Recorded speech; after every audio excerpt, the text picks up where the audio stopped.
Hi everyone, welcome back to our channel. JavaScript की series को continue रखते हुए आज मैं एक जावास्क्रिप्ट से एक अलग टॉपिक जेसन को लेकर आया हूँ, क्योंकि आने वाले कुछ ट्यूटोरियल जेसन के ऊपर ही बेस्ड होंगे। क्योंकि हम यहाँ पर क्या करेंगे, एपीआई क्रिएट करेंगे, उसके अंदर हमारे पास बेसिकली जेसन के टाइप का ही डेटा स्टोर होता है और फैच होता है। तो इसलिए मैं आपके लिए जेसन वाली वीडियो भी लेकर आया हूँ, जिससे आपको यहाँ पर पता चल सके कि एक्चुअल में जेसन होता क्या है। तो चलते हैं यहाँ पर सीखते हैं कि जेसन क्या होता है। तो जेसन एक जावास्क्रिप्ट ऑब्जेक्ट नोटेशन होता है, जो कि एक लाइट वेट डेटा फॉर्मेट है जिसको क्लाइंट और सर्वर के बीच में डेटा को एक्सचेंज करने के लिए यूज़ करते हैं। तो इससे आप समझ गए होंगे कि जो जेसन रहता है वो बस एक फॉर्मेट है डेटा का, जिससे हम क्लाइंट और सर्वर के बीच डेटा को एक्सचेंज कराने के लिए यूज़ करते हैं।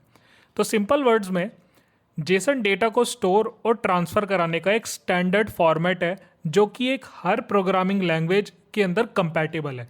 देखो, जब भी हम एक एपीआई का डिज़ाइन करते हैं तो हम यहाँ पर ये सोच के एपीआई नहीं बनाते कि हमारे पास जो सामने वाला यूज़ करेगा उसका क्या प्लेटफॉर्म होगा। तो जेसन ही एक ऐसा फॉर्मेट है जिसके अंदर हम किसी भी प्रोग्रामिंग लैंग्वेज के अंदर डेटा को इंटरचेंज कर सकते हैं, चाहे आपको उसको स्टोर कराना हो, फैच कराना हो, अपडेट कराना हो या डिलीट कराना हो।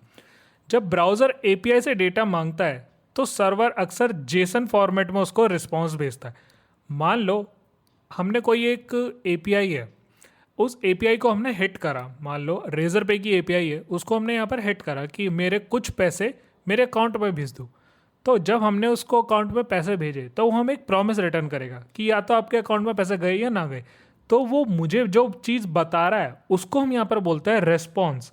तो जब हम एक चीज़ का रिक्वेस्ट करेंगे तो उसका रिस्पॉन्स यहाँ पर ज़रूर आता है, तो उसके फॉर्मेट को हम यहाँ पर बोलते हैं जेसन फॉर्मेट। तो देखो, जावास्क्रिप्ट ऑब्जेक्ट और जेसन में यहाँ पर क्या डिफरेंस है, इसमें बिल्कुल माइनर सा डिफरेंस है। और मैं आपको बता दूं कि जावास्क्रिप्ट का ऑब्जेक्ट ही थोड़ा सा चेंज करके जेसन बनाया गया। हमने जावास्क्रिप्ट का ऑब्जेक्ट पढ़ा है, तो जब हम एक ऑब्जेक्ट को क्रिएट करते हैं तो हम यहाँ पर करली ब्रेसेस का यूज़ करते हैं, उसकी की नेम डालते हैं, उसकी वैल्यू डालते हैं, की नेम डालते हैं, उसकी वैल्यू डालते हैं, और यहाँ पर करली ब्रेसेस को बंद करते हैं, और सेमीकोलन यहाँ पर ऑप्शनल होता है। अब इसको हम क्या कर सकते हैं, किसी एक वेरिएबल के अंदर रख सकते हैं, इसको मैनिपुलेट कर सकते हैं, इसको चेंज कर सकते हैं। वैसे ही जेसन भी बिल्कुल सिमिलर होता है ऑब्जेक्ट की तरह। इसके अंदर भी करली ब्रेसेस होते हैं, आप यहाँ पर सेमीकोलन भी लगा सकते हो, या मैं यहाँ पर हटा देता हूँ। इसके अंदर भी सेम ही डेटा होता है फॉर्मेट, बट थोड़ा सा यहाँ पर डिफरेंस होता है। क्या डिफरेंस होता है, जो ये की है ये यहाँ पर डबल कोट्स में आ जाती है। या तो आप इन दोनों को ही इसमें वैल्यू को डबल कोट्स में रखो, या दोनों को आप यहाँ पर सिंगल कोट्स में रखो। बट जेसन के अंदर हम यहाँ पर दोनों को डबल कोट्स लेके चलते हैं, चाहे उसकी वैल्यू हो चाहे उसकी की हो। तो ये एक स्टैंडर्ड तरीका होता है जावास्क्रिप्ट ऑब्जेक्ट नोटेशन का। तो यही बस एक डिफरेंस होता है कि एक जावास्क्रिप्ट ऑब्जेक्ट की वैल्यू कैसे आती है और एक जेसन की वैल्यू कैसे आती है। अब देखो, ये एक डेटा ट्रांसफ़र का फॉर्मेट है, बट ये एक डेटा ट्रांसफ़र का फॉर्मेट नहीं है। इसके अंदर हम की को तो अपडेट कर सकते हैं, की वैल्यू यहाँ पर चेंज कर सकते हैं, बट ये जैसा गया है फॉर्मेट वैसा मुझे यहाँ पर रिटर्न भी करके दे सकता है। मैं इसके अंदर अब फेर बदल नहीं कर सकता हूँ, मैं इसकी की से यहाँ पर इसकी वैल्यू को बदल सकता हूँ। जैसे हम user dot name equals to कर देते थे, उसका रीनेम कर सकते थे, रीअसाइन कर सकते थे वैल्यू। बट इसके अंदर हम यहाँ पर चेंज नहीं करेंगे, क्योंकि ये डेटा एक थर्ड पार्टी से हमें रिस्पॉन्स में मिलेगा, या ऐसा ही कुछ डेटा मैं थर्ड पार्टी को दूंगा। तो मैं अपने अकॉर्डिंग कोई डेटा नहीं दे सकता, उनका जो फॉर्मेट होगा मैं उन्हीं के अकॉर्डिंग दूंगा। कि अगर उनको अमाउंट में वैल्यू चाहिए तो मैं यहाँ पर अमाउंट में वैल्यू दूंगा, अगर उनको नेम चाहिए तो मैं नेम में वैल्यू दूंगा। वैसे ही जब हम एक लॉगिन क्रिएट करते हैं, तो आपने गूगल लॉगिन देखा होगा कि जब हम एक लॉगिन वाया जीमेल करते हैं तो उसके अंदर भी कुछ फॉर्मेट होता है। तो वो हमारा name, age, city, login, password, phone number सब ऐसे ही फॉर्मेट में लेता है, ऐसा फिक्स्ड है। मैं अपनी तरफ से कि उसको चेंज नहीं कर सकता हूँ। तो जो क्रेडेंशियल्स हम उसको भेजते हैं वही वो कुछ रिस्पॉन्स देता है कि लॉगिन सक्सेसफुल, फिर आपका एक टोकन बनाता है। तो वो सारी चीज़ का जो इंटर कनेक्शन हो रहा है वो करता है हमारे पास जावास्क्रिप्ट ऑब्जेक्ट नोटेशन। बहुत से programming language JavaScript object notation पे, फॉर्मेट पे डेटा को इंटरचेंज करती है। तो देखो, इसके अंदर मेन डिफरेंस डेटा ट्रांसफ़र करता है, ये फॉर्मेट है इसका स्टैंडर्ड। की और स्ट्रिंग वैल्यूज डबल कोट्स में होती है हमेशा, की और स्ट्रिंग वैल्यू डबल कोट्स में होती है। और इसका जो फाइल का एक्सटेंशन होता है वो होता है डॉट जेसन। जावास्क्रिप्ट का हम सेव करते हैं डॉट जेएस से, और इसको हम यहाँ पर सेव करते हैं डॉट जेसन से। अगर आपको एक अलग से फाइल बनानी है जेसन की, तो मैं यहाँ से करता हूँ कॉपी, इसको कंट्रोल एन करता हूँ और यहाँ पर आके मैं बना देता हूँ डेटा डॉट जेसन। मैंने जेसन फाइल बनाई, अब इसके अंदर मैंने इसको पेस्ट कर दिया। अब चलते हैं यहाँ पर फाइल्स चेक करते हैं। अब आपको एक फॉर्मेट अलग सा दिखेगा, जावास्क्रिप्ट के लिए जेएस आ रहा है और इसके लिए यहाँ पर क्या आ रहा है, करली ब्रेसेस आ रहा है इसका आइकन। तो ये होता है हमारे पास जेसन फॉर्मेट। देख रहे हो आप, इसका कलर यहाँ पर चेंज हो चुका है। तो ये फॉर्मेट हमारा कहलाता है जेसन, जावास्क्रिप्ट ऑब्जेक्ट नोटेशन। तो देखो, जब हम एक जावास्क्रिप्ट का डेटा है, जो ऑब्जेक्ट का डेटा है, जावास्क्रिप्ट का ऑब्जेक्ट का डेटा है, अगर हमें उसको जेसन फॉर्मेट में भेजना हो किसी और के पास, तब हम यहाँ पर यूज़ करते हैं जेसन स्ट्रिंगीफाई। ये क्या करता है, जावास्क्रिप्ट के ऑब्जेक्ट के डेटा को जेसन में कन्वर्ट करता है। मतलब इस डेटा को ये कन्वर्ट कर देगा, कैसे, इस वाले डेटा में। हो सकता है ना कि आप ऑब्जेक्ट बनाएं अपने प्रोग्राम के अंदर, बट जब दूसरे को भेजना है हमें, तो उसको जेसन फॉर्मेट में कन्वर्ट करके भेजना पड़ता है। तो आप दोनों के लिए अलग अलग थोड़ी बनाओगे। तो जावास्क्रिप्ट ने, जेसन ने, उसका भी एक आपको मेथड दिया है, एक फंक्शन दिया है। बेसिकली है तो ये सारा जावास्क्रिप्ट का ही खेल, बट नाम अलग अलग होते हैं। जैसे ES6 हो गया, रिएक्ट, नोड, सब है तो जावास्क्रिप्ट ही। तो जेसन भी एक फॉर्मेट है। तो इसको हम यहाँ पर समझते हैं थोड़ा सा एग्जाम्पल से। तो मैं यहाँ पर क्या करूँगा, मैं इंडेक्स वाली फाइल पे आऊँगा और इस फाइल के अंदर हम डायरेक्ट भी यहाँ पर इस डेटा को चला सकते हैं, या कुछ भी हम यहाँ पर चेक कर सकते हैं वैसे। तो मैं इसकी एक फ़ाइल ले लेता हूँ जेसन नाम से, जेसन डॉट जेएस, क्योंकि मैं जेसन वाली फ़ाइल नहीं ले रहा हूँ, मैं यहाँ पर जावास्क्रिप्ट की ही फाइल ले रहा हूँ। तो जेसन डॉट जेएस नाम से मैंने एक फ़ाइल बनाई। तो जब मैंने इस फाइल को बनाई, तो हम यहाँ पर क्या करते हैं, इस फाइल को कर लेते हैं कॉपी पाथ, ब्राउज़र पे आते हैं और पेस्ट कर देते हैं। तो जेसन डॉट जेएस आ गई मेरे पास। इसको नहीं लेना हमें, तो इंडेक्स डॉट HTML पे काम करना है। सॉरी गाइज, इस पर हमें काम करना है इंडेक्स डॉट HTML पे। अब हम चल लेते हैं यहाँ पर और इसको कर लेते हैं रिफ्रेश। अब जावास्क्रिप्ट के अंदर हम कुछ डेटा लिखेंगे, कुछ ऑब्जेक्ट बनाएंगे। तो जेसन डॉट जेएस, ये फाइल मैंने इंपोर्ट कर लिया। अब देखो, मैं यहाँ पर क्या करूँगा, इस फाइल को मैंने आपको दिखा दिया सिर्फ कि इसका डेटा कैसे होता है जेसन का। तो मैंने यहाँ पर क्या करा, एक ऑब्जेक्ट क्रिएट कर लिया जिसके अंदर हमारे पास एक यूज़र की वैल्यू है। देखो यहाँ पर दोनों में कितना फ़र्क है, इसका डबल की है, डबल कोट्स में की है, बट इसका यहाँ पर सिंगल कोट्स में। तो आपको दोनों में ही यहाँ पर दोनों देना पड़ता है, चाहे आपकी वैल्यू कैसी भी हो, तो आपको दोनों में यहाँ पर देना पड़ेगा। तो ये तो मेरे पास ऑब्जेक्ट है। अब इस ऑब्जेक्ट की वैल्यू को ज़रा हम एक बार कंसोल करा कर देखते हैं। तो कंसोल डॉट लॉग और डायरेक्ट में यहाँ पर इस ऑब्जेक्ट को प्रिंट करा लूँगा। रिफ्रेश करता हूँ तो मेरे पास एक ऑब्जेक्ट आ चुका है। तो ऑब्जेक्ट की वैल्यू कुछ इस तरीके से आई है। अब इसको हमें कन्वर्ट करना है किस में, जेसन वैल्यू में हमें इसको कन्वर्ट करना है। तो हम यहाँ पर यूज़ करेंगे जेसन डॉट स्ट्रिंगीफाई। ये बहुत बार इंटरव्यू में आएगा। तो चलते इसको मैं कर लेता हूँ कॉपी, और बेसिकली पूरे को कॉपी कर लेता हूँ और यहाँ पर आके मैं कर देता हूँ इसको पेस्ट। हमें कुछ भी नहीं करना है, इसको एक वेरिएबल के अंदर मैंने ले लिया और जेसन डॉट स्ट्रिंगीफाई लगा दिया और उस ऑब्जेक्ट को इसके अंदर डाल दिया। सिर्फ इतना ही करना है हमें। अगर हमें किसी ऑब्जेक्ट की वैल्यू को चेंज करना हो, जेसन में कन्वर्ट करना हो, सेव करता हूँ इसको, ब्राउज़र पे आता हूँ, रिफ्रेश करता हूँ, तो आप देखो दोनों में कितना डिफरेंस है।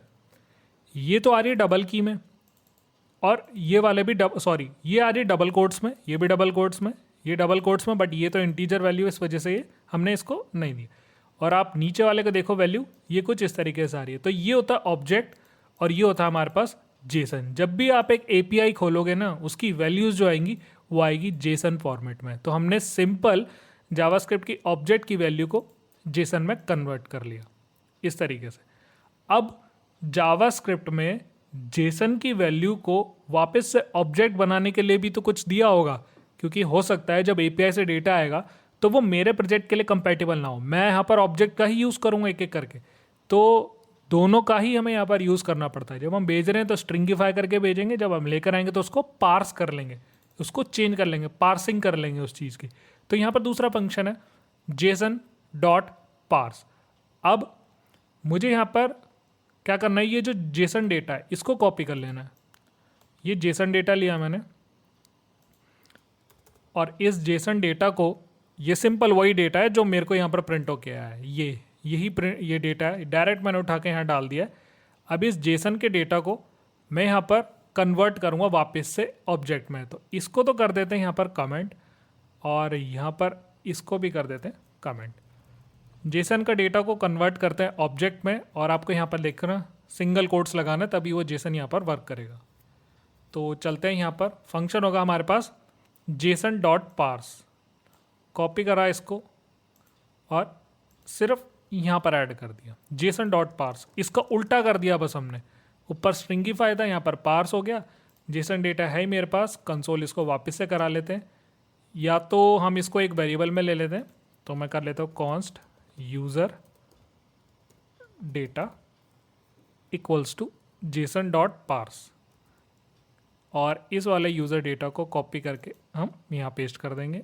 और चलता हूँ ब्राउज़र पे, रिफ्रेश करता हूँ तो देखो क्या कर दिया इसने, जेसन के डेटा को कन्वर्ट कर दिया ऑब्जेक्ट में। तो ये बहुत यूज़फुल दोनों फंक्शन होते हैं जब ये हम कन्वर्ट करते हैं ऑब्जेक्ट की वैल्यू को जेसन में, जेसन की वैल्यू को ऑब्जेक्ट में। अब देखो जेसन में कुछ इस तरीके की वैल्यूज़ अलाउड होती है। इसको कर लेता हूँ कॉपी और आपको जेसन वाली फाइल में ही दिखाता हूँ ताकि आपको अलग से क्लियर समझ आ जाए। जेसन में कुछ इस तरीके से डेटा डाल सकते हैं। ये तो सिंपल डेटा है, हमने यहाँ पर स्ट्रिंग की वैल्यूज़ ले लिए और कुछ न्यूमेरिक ले लिए इंटीजर। अब यहाँ पर हम कुछ बूलियन वैल्यू दे सकते हैं, तो ट्रू फॉल्स बूलियन वैल्यू हो चुकी है। मार्क्स के अंदर एरे की वैल्यू भी डाल सकते हो किसी की के अंदर, और किसी की के अंदर आप एक पूरा अलग से भी एक पूरा ऑब्जेक्ट दे सकते हो जो कि जेसन का होगा। आप दो दो दे सकते हो, बट आप ऐसे पैरेंथेसिस के अंदर इसको नहीं लिखोगे, सिर्फ आप इसमें सिंगल सिंगल ही वैल्यू को दे सकते हो। तो यहाँ पर एक पूरा जेसन एक की के अंदर भी दे दिया उसने, देख रहे हो आप, डबल डबल कोट्स इसके अंदर आ रहे हैं। और हम एक नल वैल्यू को भी पास कर सकते हैं किसके अंदर, जेसन के अंदर। तो देख रहे हो कितने सारे फॉर्मेट भी ले लेता है और हर लैंग्वेज के लिए कंपैटिबल भी है। तो सपोर्ट टाइप क्या हो गया इसका, string, number, Boolean, array, object और नल। बेसिकली ऑब्जेक्ट ही तो है यहाँ पर, ये ऑब्जेक्ट ही है, बट उसको जब हम जेसन में लेकर जाएंगे तो कन्वर्ट हो जाता है। तो ऑब्जेक्ट वैल्यू भी ये ले सकता है। अब जो रियल लाइफ फ्लो है वो क्या है इसका, ब्राउज़र हिट करता है एक एपीआई को, ये होता है गेट एक HTTP का मेथड है। इससे नेक्स्ट जो वीडियो होगी वो मैं HTTP पे ही बताऊंगा। तो HTTP का एक मेथड होता है गेट, जो कि डेटा को लाने का काम करता है यहाँ पर। तो मैंने यूज़र की एक API बनाई जिससे हमारे पास डेटा आया, तो ब्राउज़र ने रिक्वेस्ट मारी सर्वर को कि भाई मुझे डेटा दे दो, और इसने क्या कर दिया, जेसन को रिटर्न कर दिया। कुछ इस तरीके से इसने डेटा को रिटर्न कर दिया, जेसन वैल्यू को। अब जो रिस्पॉन्स आया हमारे पास वेरिएबल, उसको हमने जेसन में कन्वर्ट कर लिया वापस से। ये भी मैं आपको दिखाऊंगा, ये मैंने पिछले ट्यूटोरियल में आपको एक छोटा सा एग्जांपल दिया था फेच एपीआई का, तो उसमें मैंने समझाया था।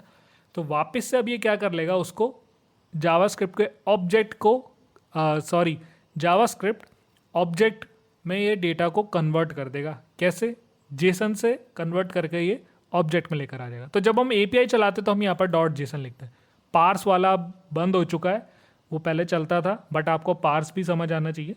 तो एजेक्स के अंदर आपने सुना होगा जेसन डॉट पार्स, तो अभी भी एजेक्स के अंदर पार्स का यूज़ होता है। और हम यहाँ पर डायरेक्ट जेसन लिखेंगे तो उसको वो ऑब्जेक्ट में कन्वर्ट कर देगा, और उस डेटा को हम यहाँ पर प्रिंट करा सकते हैं। बस दैट्स इट गाइस, जेसन का सिर्फ यहाँ पर यही यूज़ है। जब हम आगे एपीआई बनाएंगे तो पूरा का पूरा इसका रोल मैं आपको बताऊंगा, कैसे डेटा भेज रहे हैं, कैसे डेटा ला रहे हैं, तो सब आपको इसके अंदर पता चल जाएगा। तो JavaScript is an object notation, is a light weight data interchange format, जैसा मैंने आपको बताया, use to exchange data between a client and a server. It is language independent, कोई भी लैंग्वेज पे काम कर सकता है, ह्यूमन रीडेबल होता है, और ये सबसे ज़्यादा यूज़ होता है कॉमनली एपीआई में। और जावास्क्रिप्ट के अंदर हम कन्वर्ट कर सकते हैं ऑब्जेक्ट को जेसन में यूजिंग जेसन स्ट्रिंगिफाई, और कन्वर्ट कर सकते हैं JSON back to JavaScript object using JSON parse, और response dot JS when working with fetch. जब हम फैच एपीआई के साथ काम करते हैं तब हम यहाँ पर डॉट जेसन का यूज़ करते हैं। बाय डिफ़ॉल्ट मैंने आपको बताया ओल्ड जावास्क्रिप्ट हम यहाँ पर यूज़ करते हैं जेसन डॉट पार्स का। तो आई होप गाइज आपको समझ आया होगा कि जेसन यहाँ पर कितना इंपॉर्टेंट रोल प्ले करता है जब हम एपीआई के साथ काम करते हैं। और आप लाइफ टाइम जब एक डेवलपर की तरह काम करोगे तो आपको जेसन के साथ ही डेटा को इंटरचेंज करना हो सकता है। इन फ्यूचर टेक्नोलॉजी बदल जाए, अब तो काफ़ी सारी चीज़ें आगे चुकी है, बट जेसन यहाँ पर मोस्ट वाइडली और पॉपुलर यूज़ होता है। अगर कुछ भी डाउट रह गया तो मुझसे कमेंट सेक्शन के अंदर ज़रूर पूछना। सो इस वीडियो में इतना ही। Thank you so much.